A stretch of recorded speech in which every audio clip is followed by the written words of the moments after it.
دیکھیں یہی تو ایشو ہے. میں جب نومبر 2023 میں بھی گیا تھا تو میں تقریباً 1 ہفتے صحرائے سینا میں گھومتا رہا اور میں نے منت سماجت کی تھرو ڈپلومیٹک چینل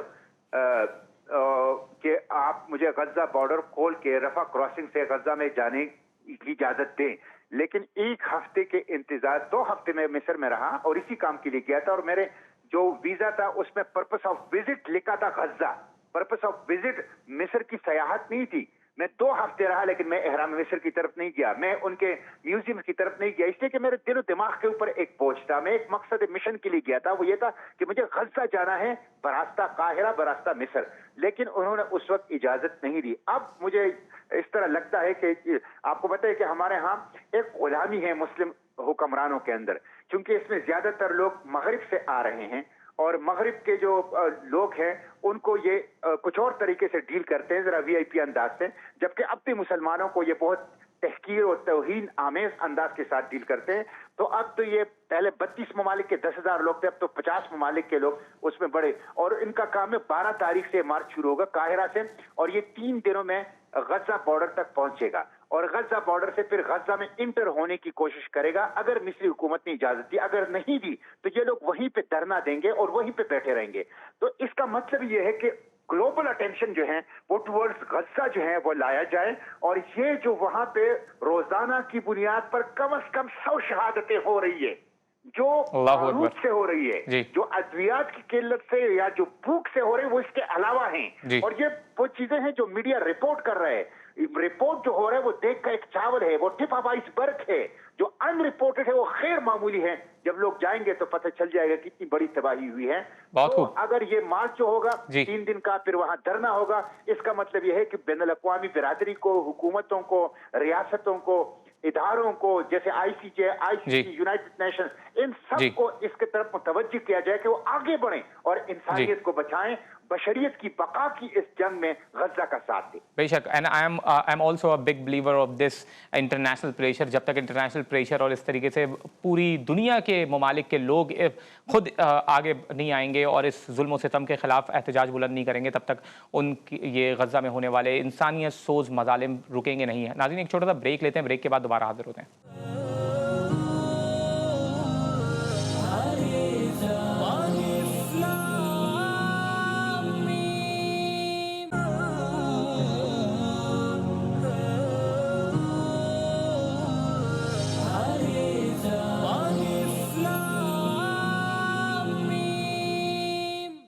السلام علیکم ناظرین,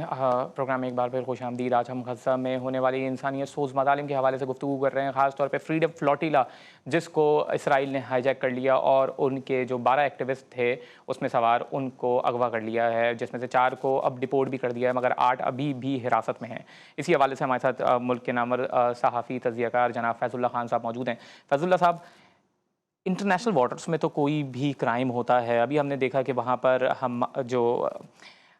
یمن سے تعلق رکھنے والے جو حوثی وہاں پر حکومت ہے, انہوں نے وہاں پر جب ان واٹرز کے اوپر ناکہ بندی کی تھی تو پوری دنیا کی اقوام اور وہاں پہ فوج انہوں نے تعینات کر دی تھی تاکہ اس کے خلاف وہ اس ناکہ بندی کو کھولیں. مگر یہاں پہ انٹرنیشنل واٹرز میں ہم دیکھ رہے ہیں کہ فریڈم فلوٹیلا جس میں تمام ممالک سے تعلق رکھنے والے, یورپین ممالک سے تعلق رکھنے والے ایکٹیوسٹ موجود تھے, مگر اسرائیل نے ان کو اغوا بھی کر لیا اور حراست میں بھی لے لیا. اس طریقے سے آواز ہم دیکھ ہی نہیں رہے انٹرنیشنل باڈیز کی طرف سے, کیا وجہ ہے؟ بہت شکریہ. دیکھیے ولی صاحب, مشتاق صاحب نے بہت تفصیل سے اس پہ بات کر لی. دیکھیے دنیا جتنی مہذب آج ہے شاید اس سے پہلے کبھی نہیں تھی, اور مہذب دنیا نے جس وحشیانہ انداز میں قتل و غارت گری کی حمایت کی ہے, سرپرستی کی ہے, اس کی بھی پہلے کبھی مثال کوئی نہیں ملتی. تو یہ جو ایک دوغلا معیار ہے وہ تو کھل کر سامنے آیا ہے نا. کم از کم یہ جو حالیہ عرصہ غزہ میں جو کچھ ہوتا رہا, ویسے تو بہت عرصے سے یہ سب چیزیں جاری ہیں, کم و بیش کوئی 100 سال ہونے کو ہے, لیکن یہ جو حالیہ 1.5 برس کا عرصہ ہے اس میں یہ بات بہت کھل کر سامنے آ گئی ہے کہ اسرائیل بذات خود کچھ بھی نہیں ہے. یعنی اسرائیل جو کچھ ہے وہ امریکہ کی وجہ سے ہے, وہ برطانیہ کی وجہ سے ہے, وہ یورپ کی حمایت کی وجہ سے ہے, اور جو وہاں پر جتنی حکومتیں ہیں وہ ان کی مدد کے ساتھ یہ سب کچھ کر رہا ہے. تو جب ایک گھر کا لاڈلا بگڑا ہوا بچہ ہوتا ہے نا, تو وہ جو چیز چاہے توڑ دے, گاڑی کہیں ایکسیڈنٹ کر کے آ جائے, کوئی بدتمیزی کرے تو گھر والے کہتے ہیں کوئی بات نہیں, نوجوان ہے، گرم خون ہے، یہ کر دیا، اگلے کو خیال کرنا چاہیے تھا، تو وہ اس کے لیے نا بہت ساری تعویلات موجود ہیں۔ تو جب اس کی سرپرستی کرنے والے ممالک پوری طرح سے اس کی ہر چیز کا ساتھ دیتے ہیں تو پھر وہ بین الاقوامی بارڈرز سمندروں میں کچھ کرتا پھرے، غزہ کے اندر کرتا پھرے، وہ دبئی میں جا کے کارروائی کرے، وہ دمشق میں کارروائی کرے، وہ تہران میں جا کر کرے، تو کوئی اس سے پوچھتا نہیں ہے۔ تو جو یمن کے حوثی اپنے طور پر جو غزہ کی مدد کرنے کے لیے جو کارروائی کرتے ہیں، ان کے جہازوں کو نشانہ بناتے ہیں، وہاں سب کو پھر انسانی حقوق یاد آ جاتے ہیں، وہاں یہ پتہ چلتا ہے کہ یہ دہشت گردی ہے، اور ان چند حملوں کے نتیجے میں آپ پورے یمن کے ایئرپورٹس برباد کر کے رکھ دیتے ہیں، تباہی وہاں پھیلا دیتے ہیں۔ تو یہ تو ایک دوغلا معیار ہے جو سامنے آیا ہے۔ اچھا، یہ ایک معیار ہے نا کہ بھئی امریکہ اور برطانیہ یہ سب کچھ کر رہے ہیں، لیکن پھر یہ تو سہولت کار ہے اسرائیل کے، تو پھر امریکہ اور برطانیہ کا سہولت کار کون ہوا؟ تو وہ بدقسمتی سے کم و بیش سارے مسلم ممالک اور ان کے حکمران ہوئے۔ تو یہ غزہ کی جو آزادی کا معاملہ ہے نا، یعنی یہ احتجاج ہونا اور مارچز ہونا، بلا شبہ یہ اس حد تک تو بالکل ٹھیک ہے کہ مسئلہ نمایاں ہوتا ہے، چاہے یہ اپنا کشتی میں قافلہ لے کر نکلے، وہ بھی نمایاں ہوا اور اس پہ بڑی بات ہوئی، قاہرہ سے مارچ ہو رہا ہے، بلکہ تیونس سے بھی لوگ نکلے کہ نہیں، ایک سلسلہ بنا ہے۔ بلکہ مجھے اچھی طرح سے یاد ہے کہ جو قسام بریگیڈ کے سربراہ تھے محمد الدیف، انہوں نے بالکل ابتدائی ایام میں یہ درخواست کی تھی پوری دنیا کے انصاف پسند لوگوں سے، اور پھر خاص کر عرب ممالک سے، مصر سے، پاکستان سے، مراکش سے، انڈونیشیا سے، ملیشیا سے، اور انہوں نے کہا تھا کہ آپ غزہ کے لیے نکل پڑیں، ابھی نکل پڑیں، اپنے گھروں سے نکلیں۔ تو وہ مطلب صدا پہنچتے پہنچتے اس میں کوئی 1.5-2 برس کا عرصہ لگ گیا، تو اچھی بات ہے۔ لیکن اس سے ہٹ کر جو ایک اہم ترین بات ہے، غزہ کی آزادی براہ راست مشروط ہے مسلم دارالخلافوں کی آزادی سے۔ تو جب تک وہ آزاد نہیں ہوتے ہیں، جو ہم یہ جو اتنی ساری عالم اسلام کی حکومتیں ہیں، وہ وسائل بھی رکھتی ہیں، اختیار بھی ہیں، ان کے پاس افواج بھی ہیں، تو کیا وہ ننھے منھے سے اسرائیل کا مقابلہ نہیں کر سکتے؟ یعنی وہ حوثی کر سکتے ہیں تو یہ باقی کیوں نہیں کر سکتے؟ مسئلہ مگر یہ ہے کہ یہ بھی سہولت کار ہے۔ تو جب تک آپ تمام سہولت کاروں کو ہٹائیں گے نہیں، ان کی جگہ ایک ایسی حکومت قائم نہیں ہوگی جو مسلمانوں کا درد رکھتی ہو، ان مسائل پہ بات کرتی ہو، تو پھر غزہ کی آزادی یہ دنوں اور مہینوں کا معاملہ ہے۔ کوئی شک نہیں ہے، اگر یہ خاص طور پہ مسلمان ممالک کے حکمران اگر سہولت کاری نہیں کر رہے ہوتے ان ظالموں کی، ممکن نہیں تھا کہ غزہ میں اس طریقے سے انسانیت سوز مظالم ڈھائے جا سکیں۔ ہمارے ساتھ ڈاکٹر قندیل عباس صاحب بھی موجود ہیں۔ ڈاکٹر صاحب، کیا یہ جو فریڈم فوٹیلا جو وہاں پر انسانی امداد پہنچانے کے لیے روانہ ہوئی تھی، کیا اس کی ہائی جیک ہونے کے بعد ہم یہ سوچیں کہ اب غزہ کی ناکہ بندی نہیں ٹوٹنے والی؟ دیکھیے، میرے خیال میں غزہ کے جو ناکہ بندی ہے وہ قطعاً ٹوٹے گی، اور کوئی بھی شخص، کوئی بھی ادارہ، کوئی بھی ملک اس کو زیادہ عرصے تک محدود نہیں رکھ سکتا، اس لیے کہ 7 اکتوبر کا طوفان الاقصیٰ جس نے اہداف اور مقاصد کے تحت حماس نے کیا تھا، اس کے اہداف و مقاصد میرے خیال میں تیزی سے حاصل ہونا شروع ہو گئے ہیں، کیونکہ پچھلے 70-75 سالوں میں صہیونی حکومت کی پوری کوشش یہ تھی کہ اس فلسطین کے مسئلے کو بالکل محو کر دیا جائے، دنیا فراموش کر دے۔ اور دیکھیے، 7 اکتوبر سے صرف 15 دن پہلے نیتن یاہو نے جنرل اسمبلی میں کھڑے ہو کر جو نیو مڈل ایسٹ کا میپ دکھایا تھا، اس میں غزہ کا یا ویسٹ بینک کا بھی نقشہ نہیں تھا، یعنی فلسطین نہیں تھا۔ اور حماس کے کچھ لوگوں سے جب میری براہ راست بات ہوئی تو انہوں نے بتایا کہ ہمیں کنفرم انٹیلیجنس رپورٹس تھیں کہ اسرائیل کی صہیونی حکومت فلسطینیوں کو بالکل ختم کرنا چاہ رہی تھی، اور اس آپریشن کے لیے انہوں نے یہ تیاری کی ہوئی تھی کہ ہماری ٹاپ لیڈرشپ کو وہ ختم کرتے اور اس کے بعد غزہ کے لوگوں کو پش کر کے مصر اور جارڈن کی طرف دھکیل دیتے۔ تو اس سے پہلے کہ وہ یہ آپریشن کرتے، ہم نے ذلت کی زندگی پر عزت کی موت کو ترجیح دینے کا فیصلہ کیا اور طوفان الاقصیٰ انجام دیا۔ میرا خیال یہ ہے کہ پچھلے ان 2 سالوں میں ہم نے یہ محسوس کر لیا کہ جو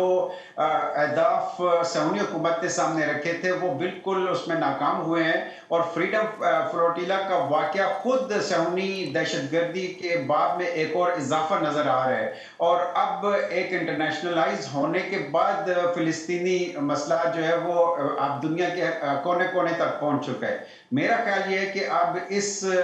صورتحال میں جو مغربی ممالک ہیں